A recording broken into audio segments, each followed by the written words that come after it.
This is the game that killed the NBA Jam franchise. NBA Jam Extreme is one of the two sequels to NBA Jam Tournament Edition. Now, you're probably more familiar with this game, NBA Hang Time. NBA Hang Time was Midway's arcade game. NBA Jam Extreme, meanwhile, was Acclaim's game. And there's a reason why NBA Jam Extreme is not as popular as NBA Hang Time. Now, that doesn't mean that NBA Jam Extreme is an awful game. It's not awful. However, it's clearly not as good as Hang Time, and I'll show you why. NBA Jam Extreme was clearly a product of its time. There was a massive push to make games in 3D in the mid-1990s. The problem, though, is that Acclaim didn't do much to make sure that the camera angles made sense.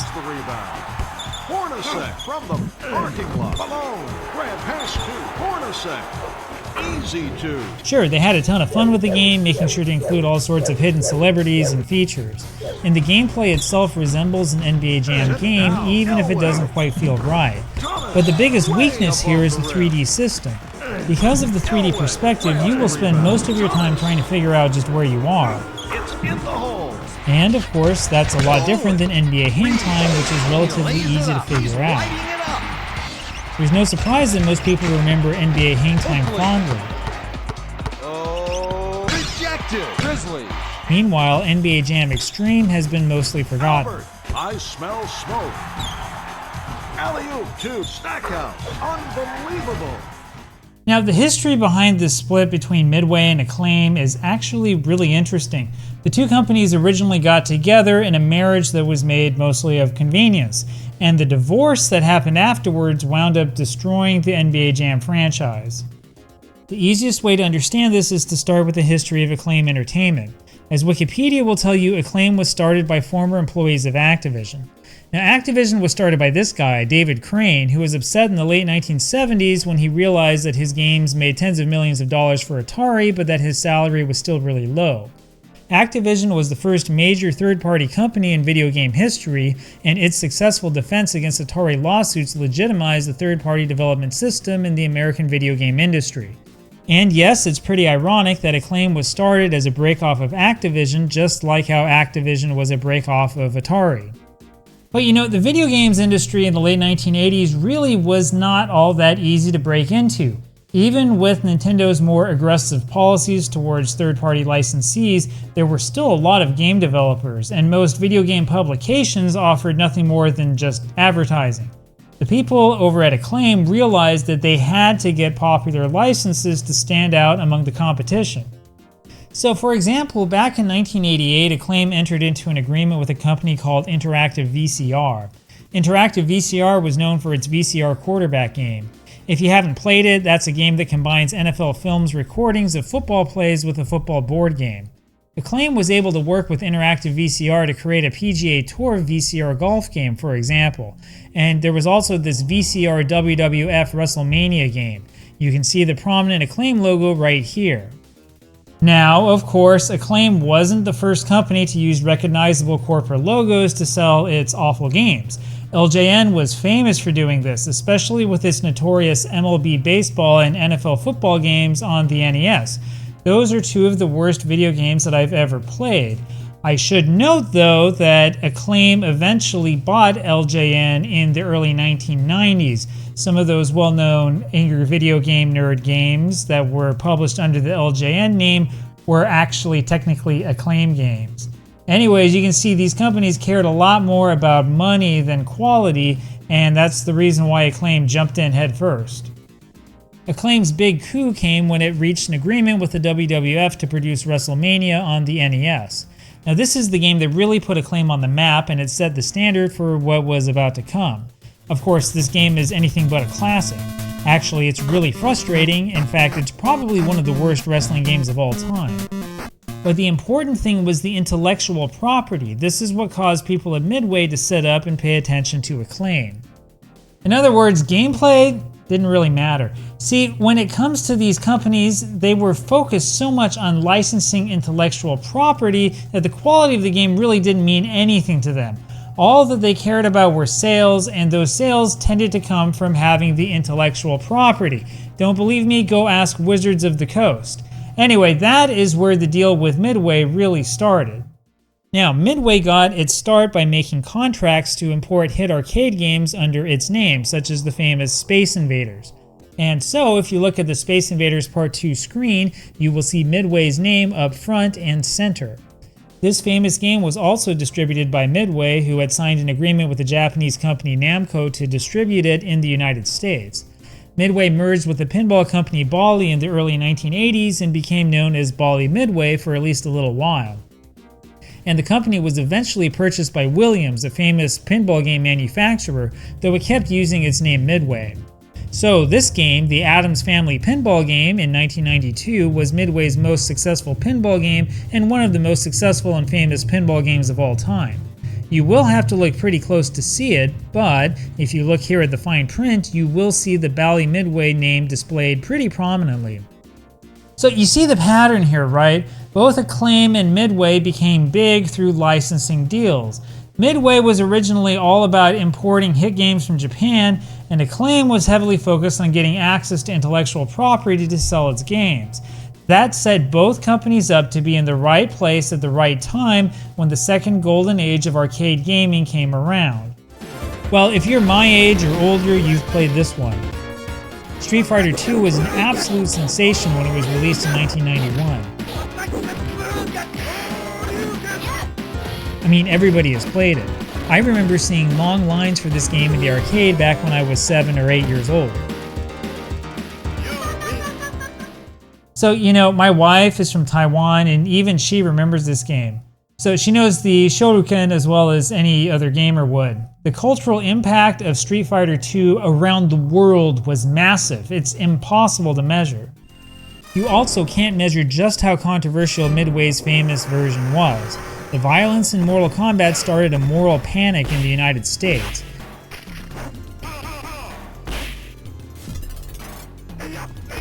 And of course, a game this memorable simply had to have a home video game port. Mortal Kombat is really where that Midway Acclaim marriage was born.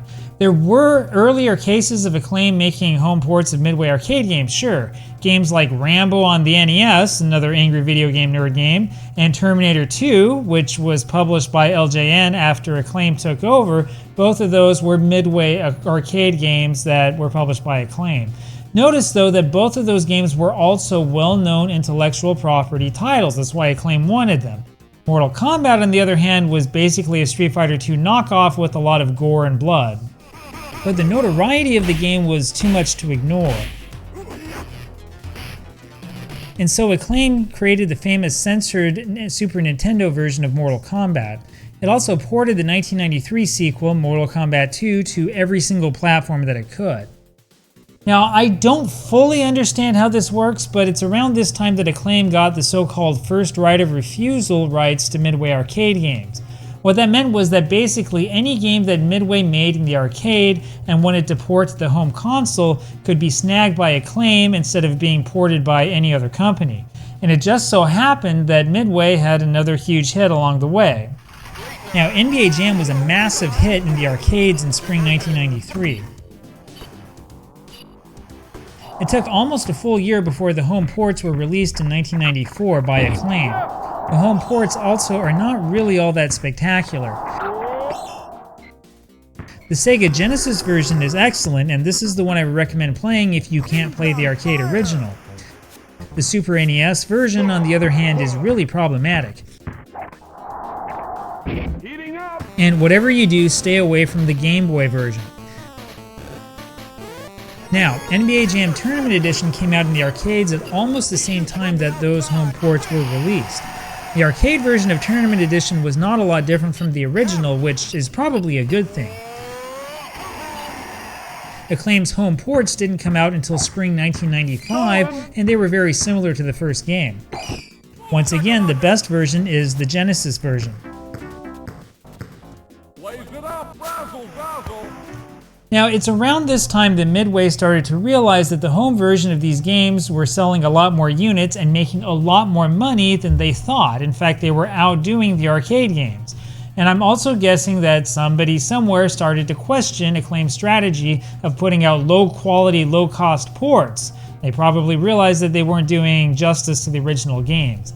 That is where the divorce started. Alright, there's a really good Substack out there by David Craddock called Episodic Content that has looked deeply into the relationship between Midway and Acclaim.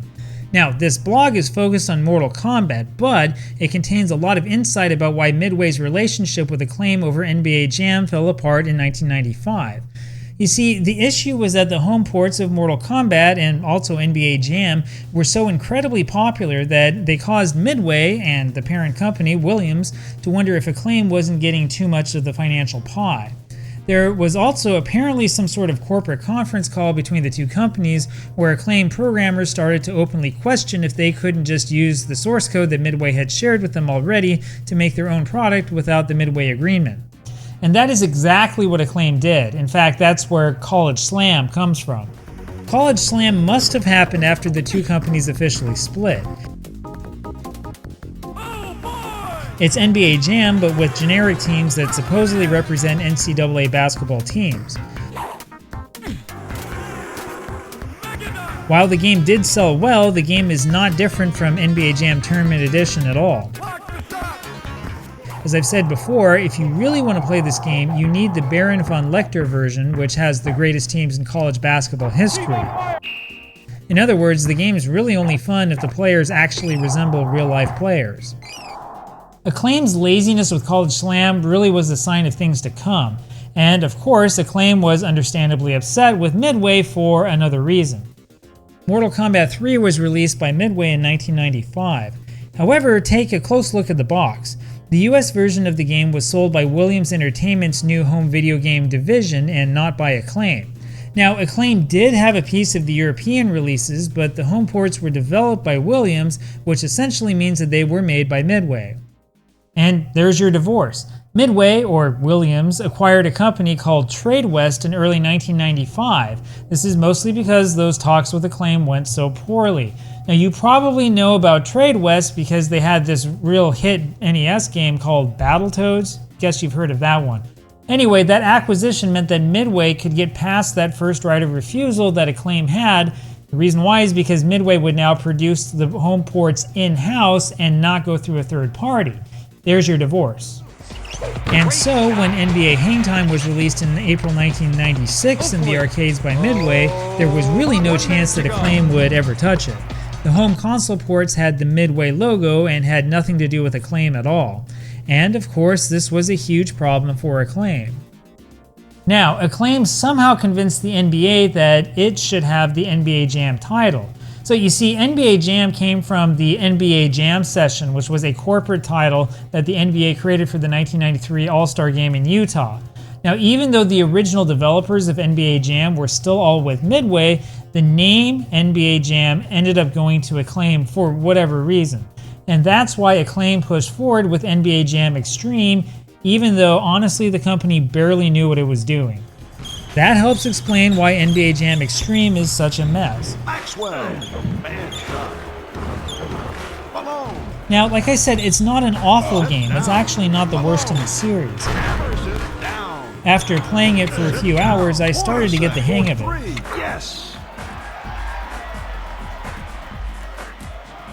But there's all sorts of bizarre things that happen in this game.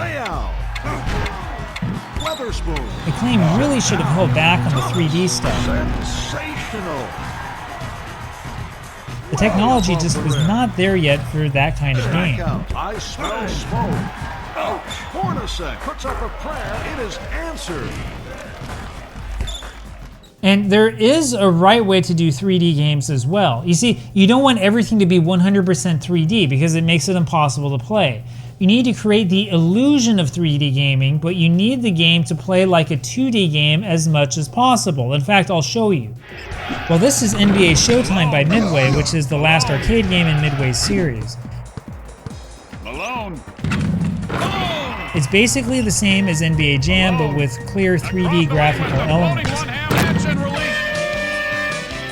It's easy to figure out where you are on the court and where you're going.